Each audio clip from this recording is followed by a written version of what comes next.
pagi anak-anak kelas 6A, 6B, dan juga 6C SD Santo Markus 1. Pada hari ini kita akan belajar pelajaran 8, kedisiplinan hidup menurut Santo Markus. Anak-anak, materi ini akan kita bagi dalam 2 sesi. Nanti minggu depan kita akan belajar tema yang sama lagi. Sebelum kita melanjutkan pelajaran kita pada hari ini, alangkah baiknya kita buka dengan doa pembukaan.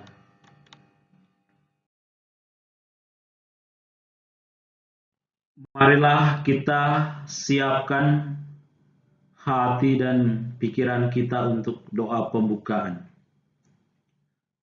Dalam nama Bapa dan Putra dan Roh Kudus. Amin. Allah yang Maha Baik, ajarilah kami supaya menjadi pribadi yang disiplin dalam menjalankan segala sesuatu. Berkatilah kami dalam pelajaran ini, sehingga kami bisa belajar dari Santo Markus untuk menjadi pribadi yang disiplin dalam mendengarkan sabda-Mu yang membahagiakan. Demi Kristus, Tuhan dan pengantara kami. Amin. Santo Markus, doakanlah kami supaya kami dapat menikmati janji Kristus. Amin. Dalam nama Bapa dan Putra dan Roh Kudus. Amin.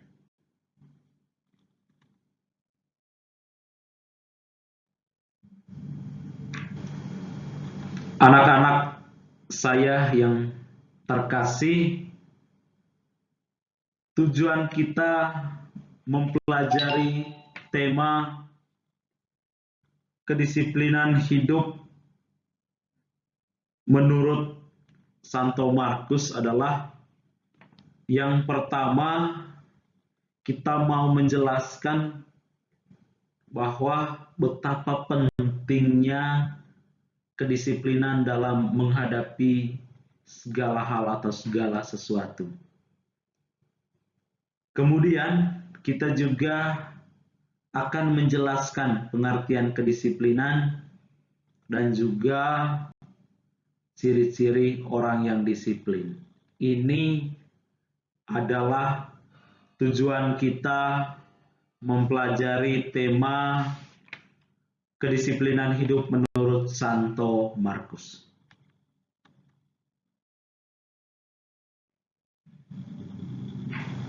Baik, kita lanjut ke bagian pengantar terlebih dahulu.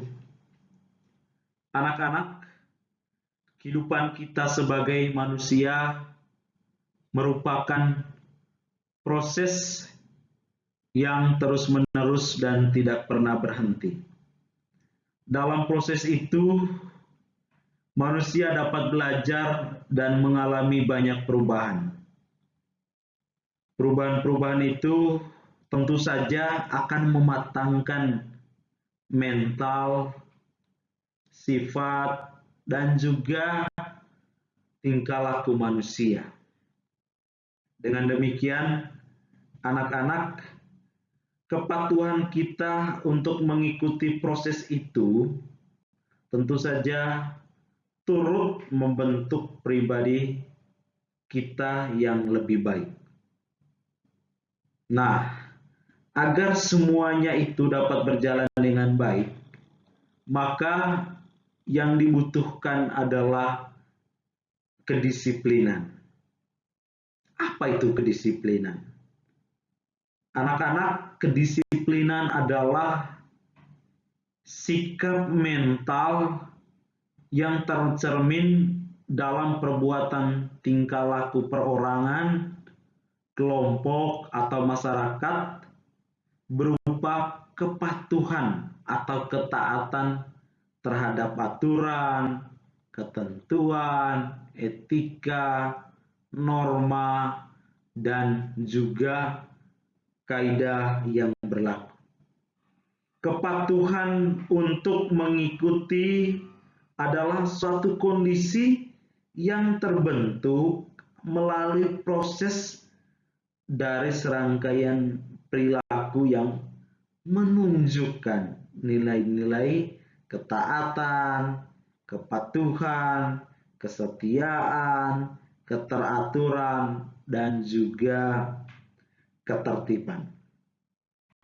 Kedisiplinan itu sangatlah penting dalam proses perkembangan kita sebagai anak-anak, khususnya anak-anak Santo Markus. Saya memberikan catatan penting. Kalau kamu anak-anak Santo Markus disiplin, saya yakin suatu saat kamu akan menjadi orang sukses.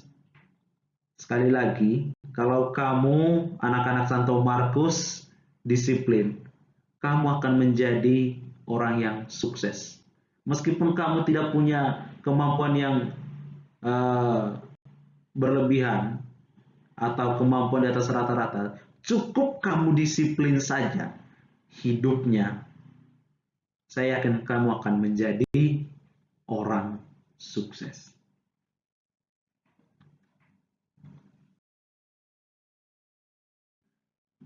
Anak-anak yang terkasih, sekarang untuk mendalami tema tentang kedisiplinan ini, saya mengajak anak-anak untuk membaca dan mendengarkan kisah tentang kedisiplinan yang membahagiakan. Saya bacakan kisahnya, anak-anak dengar supaya mengerti. Kedisiplinan yang membahagiakan. Suatu hari di perkampungan desa Jaong, hiduplah seorang anak tunggal bernama Alex. Alex adalah anak yang rajin karena dia selalu menuruti nasihat dari orang tuanya. Tidak hanya itu, Alex termasuk anak yang mandiri dan taat beribadah. Pada waktu kecil, Alex bersekolah di STK Jaong yang tempatnya sangat dekat dari rumahnya. Hampir setiap hari, Alex tidak pernah terlambat ke sekolah dan selalu mendapatkan ranking 10 besar. Apalagi sewaktu Alex duduk di kelas 6, dia sudah bisa mendapatkan prestasi dengan meraih ranking 2 paralel di sekolahnya. Sepulang sekolah, Alex tidak langsung pergi tidur, tetapi selalu mengucapkan doa syukur. Bahkan tidak jarang Alex meminta nasihat pastor yang bertugas di tempatnya. Masa kecil Alex sampai menginjak masa remaja, dia memang sangat disiplin. Pada tanggal 2 Januari tahun 2007, Alex yang bertempat tinggal di Jaong pindah ke daerah Ruteng. Karena ayah Alex yang bekerja sebagai buruh swasta terkena PHK, sehingga terpaksa mencari pekerjaan baru. Saat di Ruteng, ayah Alex bekerja sebagai wartawan, sehingga sering pulang agak larut malam, sampai-sampai Alex jarang bertemu ayahnya sendiri. Pada waktu sekolah di SMP Negeri 1 Ruteng, Alex tetap rajin dan disiplin. Tiap hari dia selalu mengerjakan tugas-tugas sekolah. Hal ini tetap berlanjut sampai dia lulus dan diterima di SMA favorit di SMA Negeri 1 Ruteng. Pada saat dia berumur 17 tahun, ibunya meninggal dunia. Alex merasa sangat kehilangan dan sangat sedih.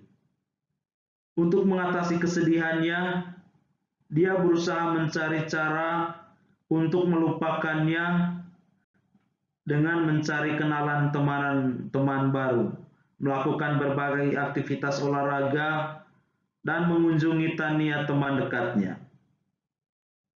Hal itu kerap dilakukan Alex hingga membuatnya tidak sadar telah menjadikannya sebagai kebiasaan yang kurang baik. Sekarang Alex kerap bolos dari sekolah, tak pernah mengerjakan tugas setiap mata pelajaran, dan juga suka minum minuman keras. Meskipun Alex dulu orang yang sangat disiplin, tetapi karena keadaan yang menyakitkan itu, dia menjadi seperti ini. Apalagi ayahnya sangat sibuk dengan pekerjaan, sehingga tidak pernah dapat memberikan pendampingan rohani untuk Alex. Alex sekarang menjadi anak yang nakal dan hampir dikeluarkan dari sekolah. Sebenarnya, Alex mempunyai sahabat yang bernama Bastian yang selalu mengingatkan Alex untuk menghentikan perbuatan-perbuatannya itu yang akan merugikan Alex sendiri. Tetapi Alex tidak pernah menghiraukannya. Pada suatu hari, Alex pulang ke rumah hampir pukul 5:30 pagi. Pada saat tertidur pulas, dia bermimpi bertemu dengan ibunya yang sangat ia sayangi. Dalam mimpi, Alex memeluk erat ibunya. Keesokan hari, Alex bangun dengan tetesan air mata yang mengenangi matanya. Setelah itu, dia tersadar untuk berubah menjadi orang yang benar, seperti yang selalu diajarkan ibunya. Pada akhirnya, Alex bisa membenahi sikapnya dan melanjutkan sekolahnya dengan benar lagi. Hingga akhirnya ia meraih prestasi yang ia inginkan. Sekarang Alex sudah sukses. Dia berhasil dalam usaha wira swastanya di bidang peternakan sapi. Kemudian, Alex beristri dan mempunyai 2 orang anak. Usaha yang sukses dari masa yang kelam itu sangat ia syukuri, dan dalam doa kepada Tuhan, Alex berkata, "Ya Allah, terima kasih karena sudah menyadarkan hamba-Mu yang hina ini. Tuntunlah saya selalu di jalan yang benar, dan tegaskanlah pendirian saya agar tak pernah tidak mempedulikan kedua anak saya." Anak-anak, itu adalah kisah tentang Alex. Pribadi yang awal mulanya disiplin berubah, tetapi kemudian dia menjadi sadar bahwa ternyata disiplin itu penting untuk kesuksesan hidupnya. Pada akhirnya dia menjadi orang yang hebat. Anak-anak, sebagai siswa Santo Markus, tentu saja kedisiplinan dalam proses pendidikan sangatlah diperlukan. Karena bukan hanya untuk menjaga kondisi suasana belajar berjalan dengan baik, tetapi juga untuk membentuk pribadi yang kuat. Salah satu keunggulan Sekolah Santo Markus adalah bahwa siswa-siswinya itu adalah disiplin. Nah, anak-anak, kalau kamu tamat dari Santo Markus, tidak perlu banyak bawa banyak hal, tetapi cukup bawa kedisiplinan ini saja. Saya yakin 100% kemanapun kamu pergi, kalau kamu selalu membawa nilai kedisiplinan ini, kamu akan menjadi orang yang sukses. Alex dalam kisah tadi adalah salah satu siswa yang dapat menjadi contoh untuk kita. Penting untuk menyadari keadaan ketidakdisiplinan sehingga kita mau berubah. Dan ternyata yang kedisiplinan itu sangat penting. Seperti itu. Penting untuk kembali menjadi disiplin agar masa depan menjadi cerah seperti yang dialami oleh Alex dalam kisah tadi yang dibacakan.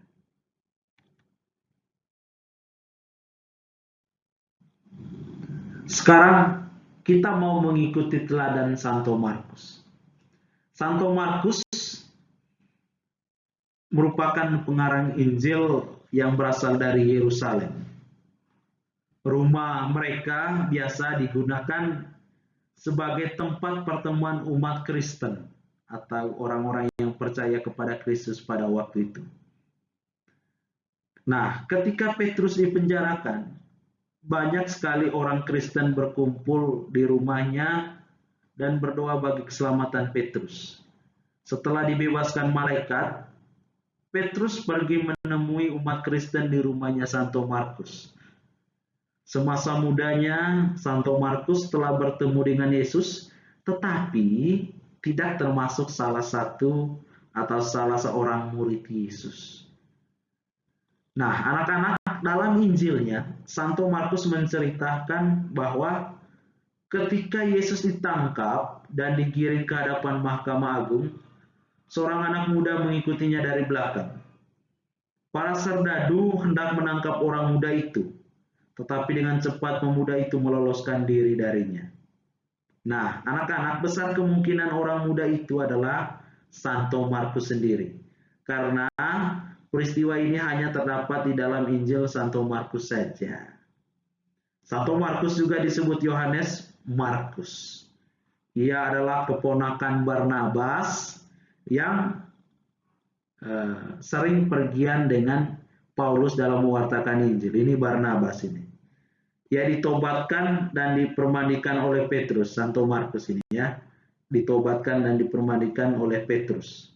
Santo Markus kemudian menemani Paulus dan Barnabas dalam beberapa perjalanan misi.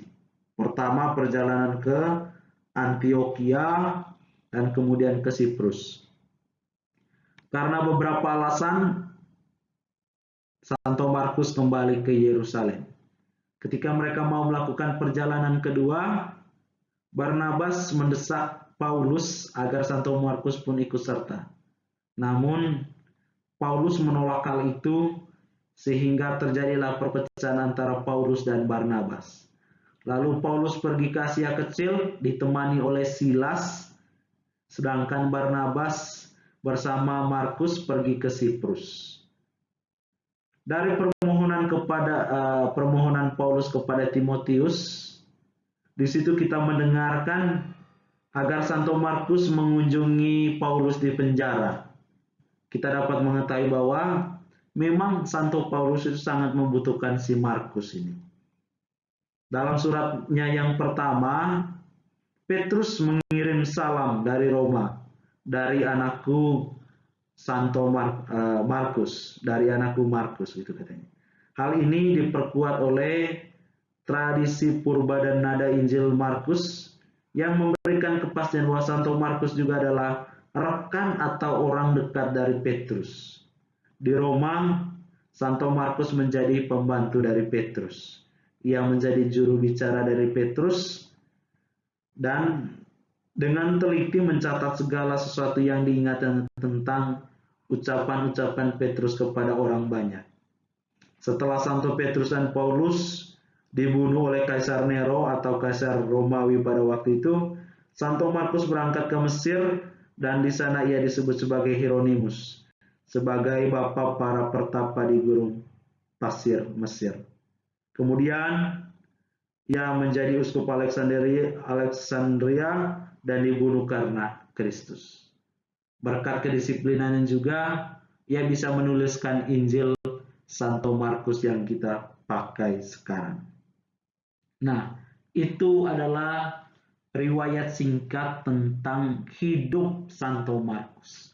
Dari kisahnya di sini, kita bisa belajar tentang kedisiplinannya untuk mengikuti Paulus, Barnabas, dan juga Petrus.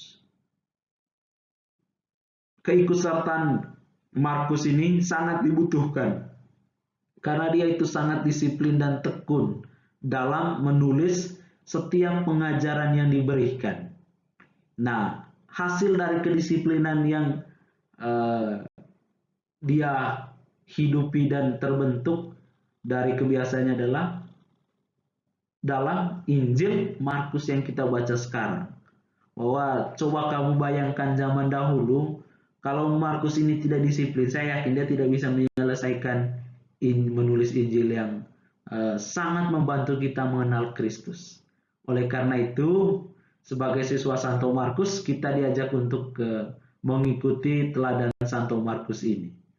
Karena disiplin adalah suatu kondisi yang terbentuk bukan bim salah bim, tapi proses yang terbentuk, suatu kondisi yang terbentuk melalui proses dari serangkaian perilaku yang menunjukkan nilai-nilai ketaatan. Disiplin itu terbentuk dari cara kita taat, kemudian kepatuhan, kesetiaan, keteraturan, dan ketertiban kita. Ini modal dasar untuk menjadi disiplin, yaitu taat, patuh, setia, teratur, dan tertib. Nah, anak-anak, disiplin akan membuat seseorang tahu dan dapat membedakan hal-hal apa yang seharusnya dilakukan, yang wajib dilakukan, yang boleh dilakukan, dan yang tak sepatutnya dilakukan. Ini sangat penting, anak-anak. Apalagi sekarang kita kan sedang belajar dari rumah. Disinilah kedisiplinan kita sebagai Santo Markus itu diuji. Misalnya, kita itu doa pagi itu jam 7.30. Supaya bisa mengikuti doa pagi dengan baik, otomatis kita harus bangun jam 5 atau jam 6 gitu loh. Mandi, bangun, makan, duduk yang sopan di depan, di atas di kursi, laptop atau HP untuk mengikuti doa. Kalau kita hanya malas-malasan, itu kedisiplinan sebagai anak Santo Markus itu sudah hilang. Oleh karena itu, kedisiplinan itu bukan hanya sebuah aturan, tetapi harus dihidupi. Karena itu dibentuk melalui proses, bukan bim salah bim. Baik anak-anak, saya cukupkan sampai di sini. Nanti minggu depan kita akan Google Meet untuk mendalami tema yang sama.